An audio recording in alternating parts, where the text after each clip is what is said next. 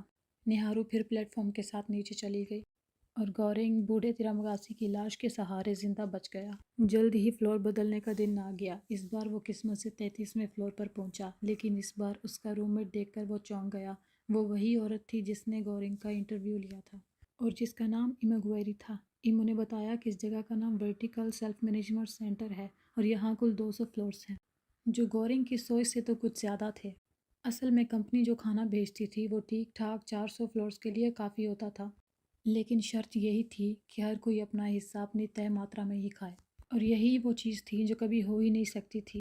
اس لیے نیچے والوں تک کھانا پہنچتا ہی نہیں تھا اور وہ آپس میں لڑ لڑ کر مرتے رہتے تھے۔ انٹرویو لینے والی عورت یہاں وہ خود آئی تھی، کیونکہ وہ خود اس سسٹم کو بدلنا چاہتی تھی تاکہ ہر انسان زندہ رہ سکے۔ جب کھانا نیچے آیا تو اس نے پلیٹس میں 2 حصے الگ کیے اور نیچے والوں کو ان کا حصہ کھانے کو کہا، لیکن جو لوگ نیچے بھوکے رہ چکے تھے اور مشکل سے اوپر پہنچے تھے وہ اس کی بات کیوں مانتے؟ پھر بھی اس نے ہار نہیں مانی۔ وہ مانتی تھی کہ اگر وہ لگاتار کوشش کرتی رہے گی تو لوگ ایک نہ ایک دن مان ہی جائیں گے۔ کھانا آنے پر وہ نیچے والوں کے لیے حصہ طے کرتی اور انہیں سمجھانے کی کوشش کرتی، لیکن ہر بار نتیجہ وہی رہتا۔ ایک دن گورنگ سے یہ سب دیکھا نہیں گیا اور اس نے فیصلہ کیا کہ وہ ان کی مدد کرے گا، اور اس نے نیچے والوں کو چلا کر دھمکی دی کہ اگر انہوں نے ایموگویری کی بات نہیں مانی تو وہ ان کے کھانے پر ٹوائلٹ کر دیا کرے گا، تو تمہیں روز وہی کھانا پڑے گا۔ حیرانی کی بات یہ تھی کہ اس بار بات بن گئی تھی، کیونکہ اس جیل میں کسی کو سیدھی بات سمجھ نہیں آتی، لیکن اس سے صرف ایک ہی فلور بدلا۔ 2 لوگوں کے دم پر اس پوری جیل کے رولز بدلنا ناممکن تھا۔ اسی دن نہارو پھر سے پلیٹ فارم کے ساتھ نیچے آئی، لیکن اس بار وہ پوری طرح زخمی تھی اور بے ہوش بھی تھی۔ دونوں نے فوراً اسے بستر پر لٹایا اور گورنگ اس کے سر پر گیلی پٹی لگانے لگا۔ خوش قسمتی سے اس کی چوٹ زیادہ گہری نہیں تھی اور تھوڑی دیر میں اسے ہوش آ گیا، لیکن ہوش میں آتے ہی جو اس نے کیا وہ اور بھی زیادہ چونکانے والا تھا۔ جب گورنگ اور ایموگویری سو رہے تھے تو اس نے انٹرویو لینے والی عورت کے کتے کو ہی کاٹ کر کھا دیا۔ وہ بس روتی رہ گئی اور اس سے بدلہ بھی نہیں لے پائی، کیونکہ یہاں ہر کوئی بس زندہ رہنے کی کوشش کر رہا تھا۔ اگلے دن نہارو پھر سے پلیٹ فارم کے ساتھ نیچے چلی گئی۔ نیچے والے قیدیوں نے اسے دیکھا اور سوچا کہ آج اسے کھانے کے ساتھ کچھ ایکسٹرا بھی ملا ہے، لیکن انہیں نہیں پتا تھا کہ وہ کس سے ٹکرا رہے ہیں۔ گورنگ اب ان سب چیزوں کا عادی ہو چکا تھا۔ جلدی فلور بدلنے کا وقت آیا۔ اس بار وہ سیدھے 202 فلور پر پہنچ گئے۔ ایموگویری کو سمجھ آ گیا کہ یہاں دونوں کا زندہ رہنا مشکل ہے، اس لیے اس نے خود کو ختم کرنے کا فیصلہ کیا تاکہ گورنگ زندہ رہ سکے۔ ویسے بھی اسے کینسر تھا اور اس کے پاس زیادہ وقت نہیں بچا تھا، اس لیے اس نے سوچا کہ ایک کا مرنا 2 کے مرنے سے کہیں بہتر ہوگا۔ ایموگویری نے یہ بھی بتایا کہ وہ خود اس کمپنی کی بہت ہی چھوٹی سی ایک ورکر تھی۔ اسے تو سٹارٹ میں یہی نہیں پتا تھا کہ انٹرویو پاس کرنے والوں کو یہاں بھیجا جاتا ہے، اور جہاں تک 200 فلور کی بات تھی وہ صرف اس کا اندازہ تھا۔ اصل میں نیچے کتنے فلورز ہیں وہ کوئی نہیں جانتا۔ گورنگ اب اس زندگی سے تنگ آ چکا تھا۔ شروع میں وہ کتابوں کے سہارے خود کو سنبھالتا رہا، لیکن آخر کب تک؟ آخر کار مجبور ہو کر وہ ایموگویری کی باڈی کے پاس گیا۔ کانپتے ہاتھوں سے اس کے جسم کا ایک ٹکڑا کاٹ لیا۔ اسی طرح وہ ایک بار پھر نیچے کے فلور پر زندہ بچ گیا۔ چوتھی بار فلور بدلنے کا وقت آیا۔ جیسے ہی گورنگ کی آنکھ کھلی اس نے سب سے پہلے فلور نمبر دیکھا۔ وہ خوش قسمتی سے 6 فلور پر تھا، تو اس کی جان میں جان آئی کہ اسے پھر سے وہ سب نہیں جھیلنا پڑے گا۔ اس بار اس کا ایک ساتھی ایک کالا انسان تھا جس کا نام بھرت تھا۔ اس کے پاس ایک لمبی رسی تھی اور اوپر چڑھ کر وہاں سے بھاگنا چاہتا تھا۔ اس نے اوپر کے لوگوں سے مدد مانگی اور حیرانی کی بات یہ تھی کہ انہوں نے ہاں بھی کر دی۔ وہ رسی اوپر پھینک کر چڑھنے لگا، لیکن جیسے ہی وہ اوپر پہنچنے والا تھا ایک عورت نے اس پر ٹوائلٹ کر دیا اور اس کی رسی بھی چھوڑ دی۔ وہ نیچے گرنے ہی والا تھا کہ گورنگ اسے بچا لیتا ہے۔ بچنے کے بعد اس نے اپنا منہ صاف کیا اور اسی واقعے کو یاد کرتے ہوئے کئی دنوں تک ڈپریشن میں بیٹھا رہا۔ بھارت نے کہا کہ یہ موقع اس کا سب سے قریب تھا۔ وہ مشکل سے اس فلور تک پہنچا تھا، شاید اب پھر کبھی ایسا موقع نہیں ملے گا۔ گورنگ چپ چاپ اس کی باتیں سنتا رہا، کیونکہ یہاں پر ہر کوئی یہی چاہتا ہے، بس کسی طرح باہر نکلنا۔ اوپر کے فلور کا کھانا سچ میں الگ تھا، جیسے اسے کسی نے ہاتھ بھی نہ لگایا ہو، جبکہ نیچے والوں کو تو صرف دوسروں کا بچا ہوا کھانا ملتا تھا۔ گورنگ سمجھ چکا تھا کہ یہاں سمجھانے سے کچھ نہیں ہوگا۔ اس سسٹم کو بدلنے کے لیے اسے سختی کا راستہ اپنانا پڑے گا۔ گورنگ نے بھارت کو بھی اس میں اپنے ساتھ ملا لیا۔ یہیں سے دونوں نے پلان شروع کر دیا۔ انہوں نے بیڈ توڑ کر اس میں سے ایک لوہے کی اسٹک نکالی اور دونوں کھانے کے پلیٹ فارم پر کھڑے ہو گئے۔ یہ آئیڈیا گورنگ کا تھا، لیکن لڑائی جھگڑے میں زیادہ ماہر نہیں تھا، اس لیے اندر ہی اندر گھبراہٹ بھی تھی۔ کالے آدمی نے اس کی حالت سمجھ لی اور جیسے ہی وہ نیچے پہنچے اس نے خود آگے بڑھ کر 2 قیدیوں کو ڈانٹنا شروع کر دیا۔ پہلا بار اسی نے کیا۔ پھر اس کے بعد گورنگ کا ڈر بھی کافی حد تک کم ہو گیا۔ انہوں نے ڈیسائیڈ کیا کہ وہ 91 فلور سے کھانا بانٹنا شروع کریں گے، کیونکہ اوپر کے 50 فلور والے لوگ روز پیٹ بھر کر کھانا کھاتے ہیں، ایک دن اگر نہیں کھائیں گے تو کچھ نہیں ہو جائے گا۔ ایک بوڑھا ان کا مذاق اڑانے لگا، لیکن بھارت نے بنا کچھ سوچے اسے ایک ہی بار میں گرا دیا تاکہ سب کو صاف صاف سمجھ آ جائے۔ اب نیچے والے لوگ ڈر کے مارے چپ چاپ ان کی بات ماننے لگے، کوئی بھی لائن پار کرنے کی ہمت نہیں کر رہا تھا۔ پھر وہ ایک بوڑھے آدمی کے پاس پہنچے جس نے ان کی پوری سوچ کو ہی غلط ثابت کر دیا، اور اس نے کہا کہ تم لوگ بھی نیچے والوں میں سے ہو، اگر تم بھی ایسے ہی ڈر دکھاؤ گے تو نفرت اور بڑھے گی، اس لیے تمہیں اوپر والوں تک یہ بات پہنچانی چاہیے۔ مینجمنٹ چاہے جیسا بھی ہو، لیکن اوپر کام کرنے والے بھی انسان ہی ہیں، وہ ضرور یہ بات سمجھ سکتے ہیں۔ بھارت نے یہ بات مان لی اور ایک کیک کا ٹکڑا اٹھا کر سنبھال کے رکھ لیا۔ پھر دونوں نیچے کی طرف بڑھتے گئے۔ جو بھی ان کی بات نہیں مانتا تھا اس پر یہ بنا سوچے وار کر دیتے تھے۔ جلد ہی وہ 91ویں فلور تک پہنچے اور وہاں لوگوں کو ان کا حصہ دیا، لیکن جیسے جیسے میز نیچے جاتی گئی حالات بدتر ہوتے گئے۔ نیچے کا ہر فلور کسی جہنم سے کم نہیں تھا، جہاں زندگی کی کوئی امید نہیں تھی۔ تبھی اچانک نیچے سے ایک عورت کی چیخ سنائی دی۔ گورنگ فوراً وہاں پہنچا، لیکن تب تک دیر ہو چکی تھی۔ ایک گنجا آدمی اسے بے رحمی سے مار چکا تھا۔ یہ دیکھ کر بھارت پیچھے ہٹ گیا، لیکن گورنگ سیدھا اس پر ٹوٹ پڑا۔ اس نے اسے زمین پر گرایا اور بری طرح پیٹنا شروع کر دیا۔ پھر دونوں نے مل کر اس گنجے آدمی اور اس کے ساتھی کو ختم کر دیا، لیکن اس لڑائی میں بھارت کے پیٹ پر گہری چوٹ لگ گئی اور وہ عورت بھی مر چکی تھی۔ یہ رک بھی نہیں سکتے تھے، بس پلیٹ فارم کے ساتھ نیچے بڑھتے گئے۔ جلد ہی وہ 250ویں فلور تک پہنچ گئے، لیکن پلیٹ فارم ابھی بھی نیچے جا رہا تھا۔ یہ گورنگ کی سوچ سے کافی زیادہ گہرا تھا۔ اب تک سارا کھانا ختم ہو چکا تھا، بس ایک کیک کا ٹکڑا بچا تھا۔ کافی دیر بعد آخر کار پلیٹ فارم 333 فلور پر جا کے رک گیا۔ یہی سب سے لوویسٹ فلور تھا۔ انہیں لگا یہاں کوئی نہیں ہوگا، لیکن بستر کے نیچے ایک چھوٹی بچی چھپی ہوئی تھی، وہی بچی جسے نیہارو ڈھونڈ رہی تھی۔ بچی کی نظر جیسے ہی کیک پر پڑی اس کے منہ میں پانی آ گیا، لیکن وہ کیک ان کا میسیج تھا جسے اوپر بھیجنا تھا۔ کچھ دیر وہ الجھ گئے، لیکن پھر انہیں احساس ہوا کہ یہاں وہ آئے ہی اسی لیے تھے تاکہ کسی کی جان بچا سکے، اور اس وقت وہ ایک جان ان کے سامنے تھی۔ آخر کار بھارت نے کیک اسے دے دیا، لیکن اب اس کی حالت بگڑنے لگی تھی اور اگلا دن نہیں دیکھ پایا۔ دکھ کے بعد بھی وہ رکا نہیں۔ اگلے دن گورنگ اس لڑکی کو لے کر نیچے طرف بڑھنے لگا۔ چاروں طرف بس اندھیرا تھا۔ کچھ دیر بعد پلیٹ فارم آخر کار زمین تک نیچے پہنچ گیا کہ گورنگ نے فیصلہ کیا کہ وہ اس لڑکی کو ہی ایک میسیج بنا کر اوپر کی طرف بھیجے گا، تاکہ اوپر والوں کو سمجھ آئے کہ یہاں نیچے کیا ہو رہا ہے، اور خود وہ ہمیشہ کے لیے اسی اندھیرے میں رہ گیا۔ یہیں پر کہانی ختم ہوتی ہے، لیکن کئی سوال پیچھے چھوڑ جاتی ہے، جیسے وہ چھوٹی لڑکی آخر 333ویں فلور پر زندہ کیسے رہی، فلور بدلنے کا اصلی مقصد کیا تھا، اور نیہارو ہر بار اپنے ساتھی کو کیوں مارتی تھی اور پھر بھی اوپر کیسے پہنچ جاتی تھی۔ اگر اس فلم کا دوسرا پارٹ چاہیے تو کمنٹ کرو پارٹ 2۔